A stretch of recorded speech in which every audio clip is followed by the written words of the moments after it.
There is a quiet assumption that shapes the way we see the world, even when we are not aware of it.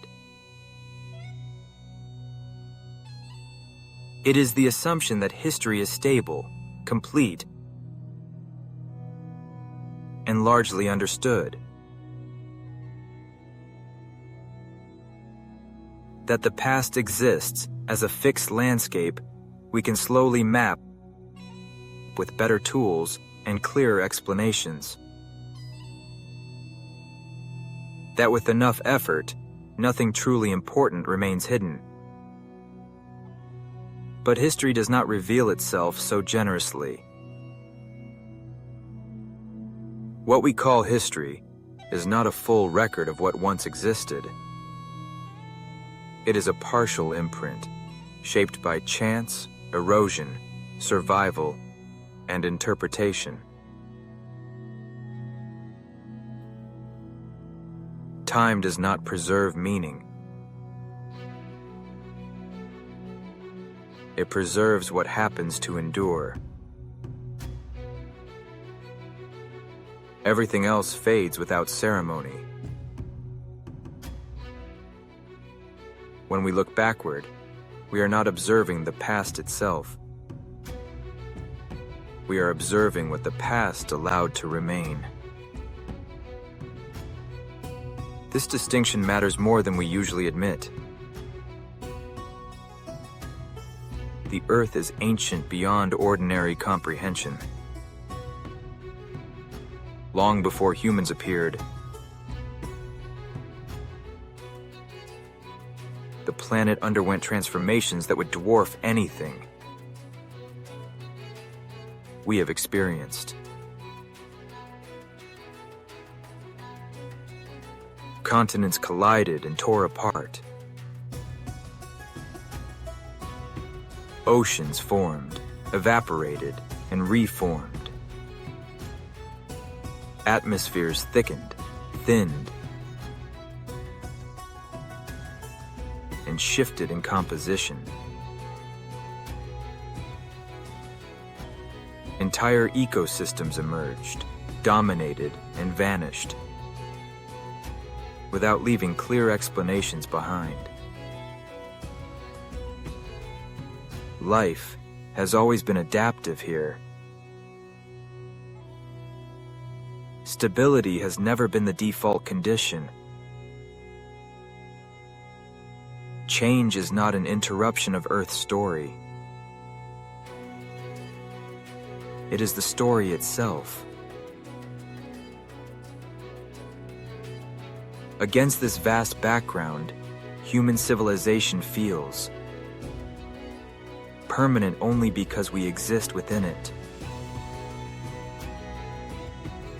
From inside, our structures feel solid. Our systems feel enduring.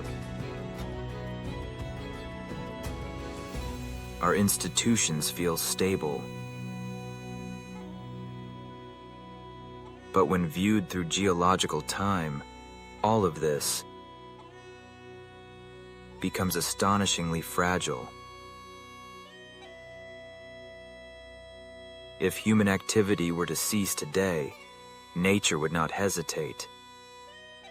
Vegetation would reclaim cities. Water would find new paths. Buildings would collapse, slowly at first, then completely. Within a few thousand years, the outlines of our world would already be difficult to recognize. Within a few million, almost nothing on the surface would suggest that we were ever here. This is not speculation. It is the natural outcome of erosion, tectonics, and biological activity acting over time. So when we imagine the distant past, An uncomfortable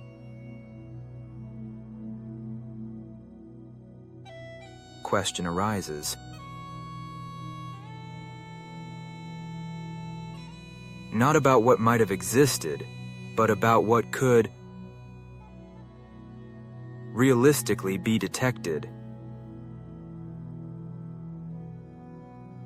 We often assume that if something significant had occurred before us, we would know. That evidence would be obvious. That signs of advanced activity would stand out clearly against the background of natural processes. But this assumption rests on a misunderstanding of how evidence survives. Most of what we associate with civilization is temporary. Metals corrode.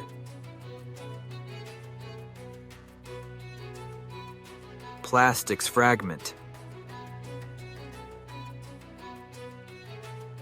Glass shatters. Concrete crumbles. Even stone structures are worn down by wind, water, tectonic movement. Over geological time, the surface of the planet is not an archive. It is a recycling system. As time stretches further into the past, detail is the first thing to disappear. What remains are not stories or intentions. What remains are chemical signatures, isotopic ratios, patterns in sediment, fossilized disruptions in once stable systems. These traces are subtle. They do not announce their origin.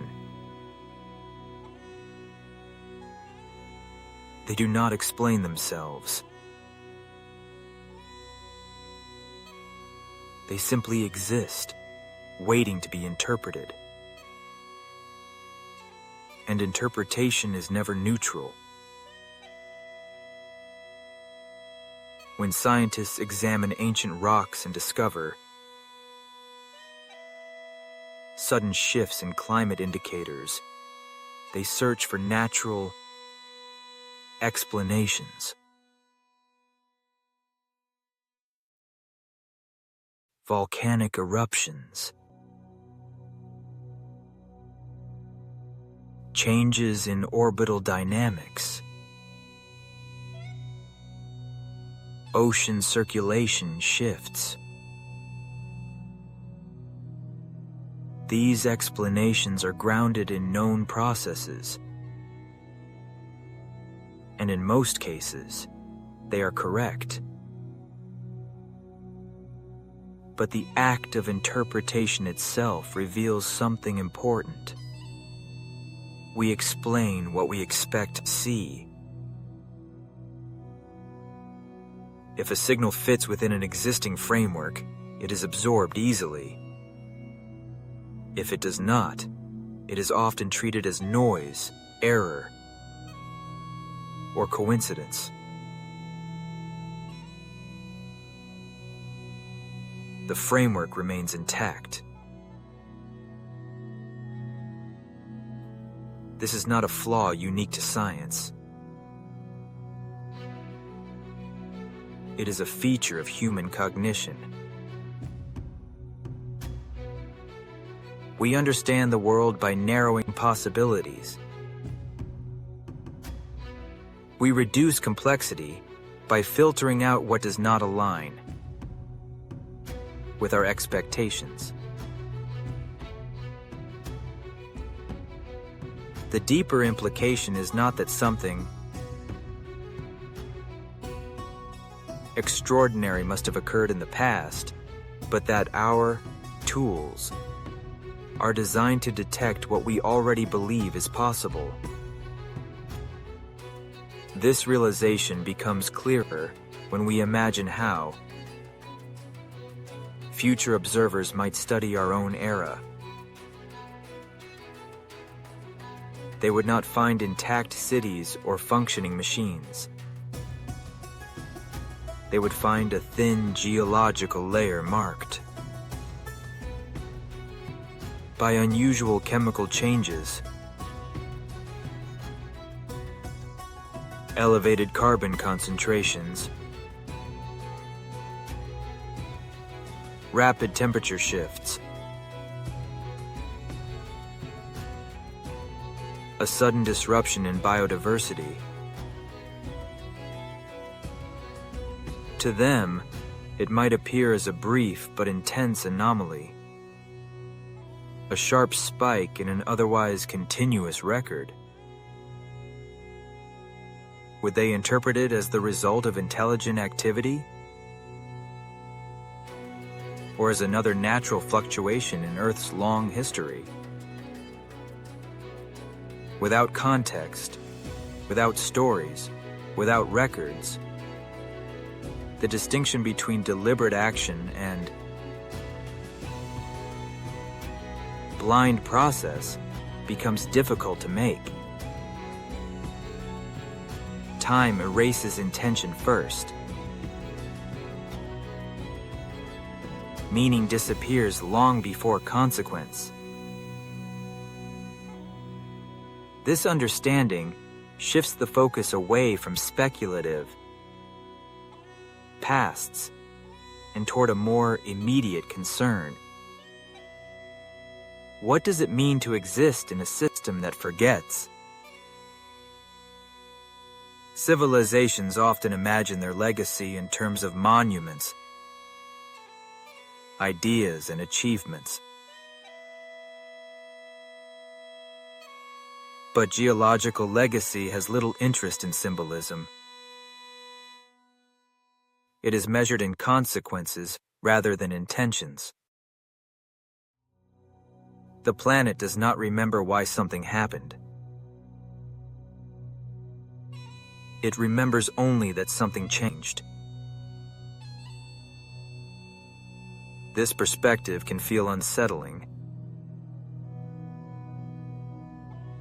It challenges the belief that progress leads naturally to permanence.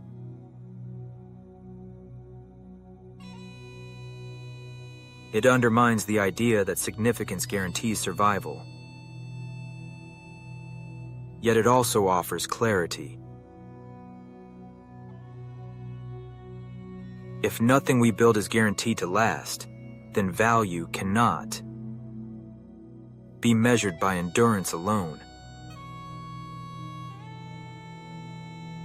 Meaning shifts away from legacy and toward presence, toward relationship, toward the quality of existence within the moment rather than inscription into eternity. Human history is filled with attempts to create continuity through language,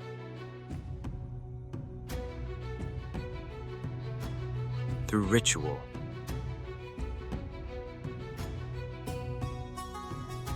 through shared memory. These efforts are powerful within social time, but fragile within planetary time. A few generations can preserve stories. A few millennia can erase entire cultures. A few million years can erase the physical traces of a species. This does not diminish human experience. It reframes it. Instead of viewing civilization as a permanent structure, it becomes a temporary pattern, a configuration of matter, energy, and awareness that arises under specific conditions and dissolves when those conditions change. From this perspective, the question is no longer whether something existed before us. The question becomes how often complexity arises and fades without leaving a clear signature behind. Life on Earth has demonstrated extraordinary resilience. After mass extinctions, ecosystems reorganize. New forms emerge. Balance eventually returns, though never in the same arrangement.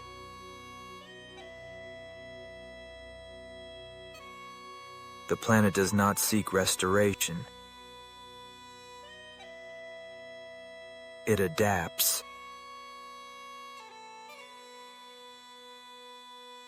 Change is not a failure of stability.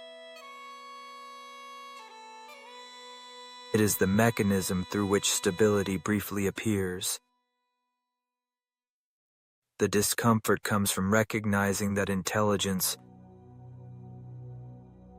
does not grant immunity from this process. Awareness does not halt erosion. Technology does not suspend geological forces. Civilizations are not exceptions. They are participants. Seen this way, the planet is not a stage designed for permanence.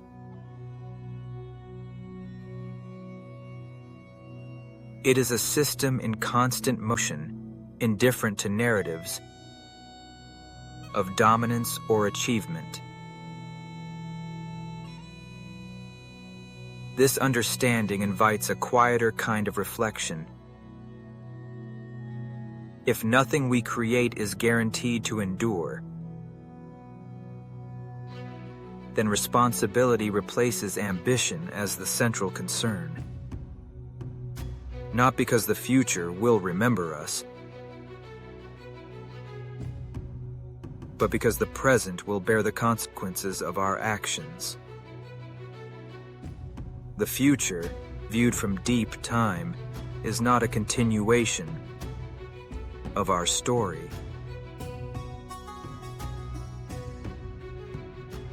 It is a different story altogether, shaped by conditions we cannot predict and forms of life we cannot imagine. Our role is not to be remembered forever. It is to exist carefully while we are here. This perspective does not demand despair. It demands humility. To understand that the planet does not revolve around us, yet we are inseparably embedded within it. That our actions matter intensely in the short term, even if they dissolve in the long term. In quiet moments, when urgency fades, this realization can feel grounding rather than threatening. We are not the conclusion of Earth's story. We are a brief chapter, written in a language time will eventually forget.